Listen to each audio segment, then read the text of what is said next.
ये हमारा intelligent chiller control panel है।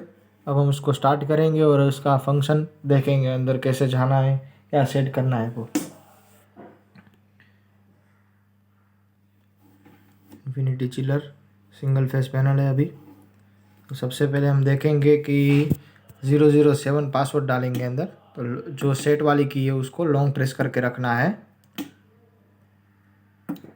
जैसे ही लॉन्ग प्रेस करेंगे तो एंटर पासवर्ड आएगा। तो जो शिफ्ट वाली की है, शिफ्ट वाली की से एक बार 2 बार दबानी है और लास्ट में 007 कंप्रेसर वाली की से दबाते जानी है। 007 आ गया, फिर सेट वाली की दबानी है। ये टेम्परेचर सेट पॉइंट सेटिंग है। जो भी अभी टेम्परेचर सेंसर कौन सा सिलेक्शन है कि आउट सेंसर का आपको सेट करना है, इन टेम्परेचर का है, तो वो दोनों सेट करेंगे। अभी हम आउट सेंसर रखेंगे। उसके बाद में है टेम्परेचर सेट पॉइंट, कितना वैल्यू है कि कितनी वैल्यू रखनी है। कि अभी 10 डिग्री रखा है, 10 डिग्री से कम होगा तो तुरंत ही स्टार्ट हो जाएगा चिल्लर पैनल। और जो भी कंप्रेसर है वगैरह वो सेट पॉइंट 10 डिग्री सेल्सियस रखा हुआ है। उसके बाद है उसका हिस्ट्रेसिस 0.05 है। हिस्ट्रेसिस है तो वो कितने टाइम में स्टार्ट होगा ना, वो है।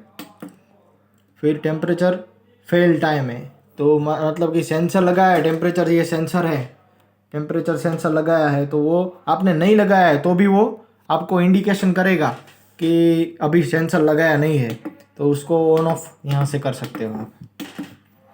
फिर वो कितने सेकंड में फेल, अभी सेंसर नहीं लगाया है तो कितने सेकंड में वो बंद हो जाता है, वो यहाँ पे लिखा हुआ है। 10 सेकंड के बाद तुरंत ही टेम्परेचर सेंसर लगाया नहीं है, वो उसका इंडिकेशन आ जाएगा। फिर टेम्परेचर फेल पॉइंट है, टाइम है 10 सेकंड है। फिर आउट सेंसर सेटिंग है। तो आउट सेंसर सेटिंग का ऑफसेट सेटिंग है, मतलब कि आपको ऑफसेट सेट करना है, कैलिब्रेट करना है, तो उसका प्लस ऑफसेट है, फिर माइनस ऑफसेट है, एक्सिट। अब इन टेम्परेचर सेटिंग है, तो इन टेम्परेचर का ऑफसेट सेटिंग है, प्लस ऑफसेट है, माइनस ऑफसेट है, और ये स्टार्ट हो गया है। अब हम देखेंगे फिर से लॉन्ग प्रेस करनी है और 1 2 3 पासवर्ड डालना है। 1 2 3 पासवर्ड डाल के कंप्रेसर पंप डिले सेटिंग आया है। तो कंप्रेसर डिले अभी 10 सेकंड रखा है, यहाँ से आप कम ज़्यादा कर सकते हो। फिर कंप्रेसर डिले सेटिंग है कि 180 सेकंड के बाद कंप्रेसर स्टार्ट होगा। ये रिकवरी पंप है, तो रिकवरी पंप ऑफ डिले है कि भाई आपको कब बंद करना है, क्या है वो उसका सेटिंग है। फिर कंप्रेसर पंप करंट सेटिंग है।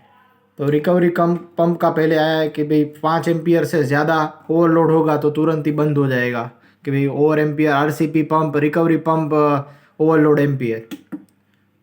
फिर कंप्रेसर ओवर एम्पियर है, उसका 15 एम्पियर रखा हुआ है। आप सेट कर सकते हो अपनी तरीके से, जो भी सेट करना है वो। फिर recovery pump dry run option है कि भाई आपका रिकवरी पंप चल रहा है बट वो बिना पानी चल रहा है, तो उसका भी यहाँ पे सेटिंग रखा हुआ है। फिर रिकवरी पंप ड्राई रन कितना एम्पियर रखना है कि 8 एम्पियर से कम होगा तो वो तुरंत ही ड्राई रन आ जाएगा। ऐसे ही कंप्रेसर ड्राई रन है। फिर कंप्रेसर ड्राई रन का 8 एम्पियर रखा है, 8 एम्पियर से ज़्यादा कम होगा तो तुरंत ही वो ड्राई रन ट्रिप आ जाएगा। डिस्प्ले स्क्रॉलिंग है, आपको ऑन ऑफ करनी है, डिस्प्ले बंद कर देनी है स्क्रॉल करने का, तो उससे ऑन ऑफ कर सकते हो। फिर इनपुट वोल्टेज एसपीपी सेटिंग है, तो उसमें वोल्टेज ट्रिपिंग है, तो ऑन ऑफ तुरंत ही, जैसे ही लो वोल्टेज या हाई वोल्टेज आएंगे तो तुरंत ही वो बंद हो जाएगा। फिर हाई वोल्टेज लिमिट सेट है, तो अभी 280 वोल्ट रखा है कि भाई 280 से ज़्यादा हो जाएगा तो तुरंत ही हाई वोल्टेज लिख के आ जाएगा। फिर लो वोल्टेज सेटिंग है, तो 180 से कम होगा तो तुरंत बंद हो जाएगा, लो वोल्टेज लिख के आ जाएगा। एसपीपी है, हमारे जो भी 3 फेज प्लांट होता है तो उसमें सिंगल फेज प्रिवेंटर है। कोई भी 2 फेज पे स्टार्ट होता है पैनल, तो 2 फेज पे 3 फेज में से 2 फेज हो गया तो तुरंत ही वो सिंगल फेज प्रिवेंटर स्टार्ट हो जाएगा और तुरंत ही पैनल को ट्रिप कर देगा। फिर वोल्टेज सेटिंग है, ऑफसेट सेटिंग है, प्लस कैलिब्रेशन करने के लिए वोल्टेज, माइनस ऑफसेट सेटिंग है, और ये खत्म हो गया। अब फिर से हम देखेंगे कि फिर से सेट वाली की दबानी और 2 3 4 देखना है। 2 3 4 पासवर्ड डालना है, 2 3 4 पासवर्ड डालना है। लेवल प्रेशर स्विच सेटिंग है, तो इसमें आपको जो भी फ्लोटी लगाई है ना, वो फ्लोटी आप अंदर से इनबिल्ट आपको आपने कनेक्शन किए हुए और अंदर से ही आपको वायर निकाल के बिना निकाले आपको अंदर से बंद करनी है तो वो भी फैसिलिटी है। तो ये वाटर टैंक की है, तो आप अंदर सेटिंग में जाके बंद कर सकते हो, ऑन ऑफ कर सकते हो। फिर लो प्रेशर स्विच है, उसका ऑन ऑफ है। फिर हाई प्रेशर स्विच है और recovery pump setting for flow switch error, मतलब कि फ्लो स्विच दी हुई है तो उसको आप अंदर से ऑन ऑफ कर सकते हो। फिर क्या रखना है, NONC रखना है तो वो भी सेट कर सकते हो। रिकवरी पंप जो डिले है वो अभी 1 मिनट रखा है तो वो भी आप अपनी तरीके से जितनी मिनट करना है वो सेट कर सकते हो। फिर रिकवरी पंप डिले भी बंद हो जाए तो उसमें 20 सेकंड के बाद तुरंत ही बंद हो जाएगा। फिर एग्जिट और क्विट। ये हमारी पूरी सेटिंग थी चिल्लर पैनल की।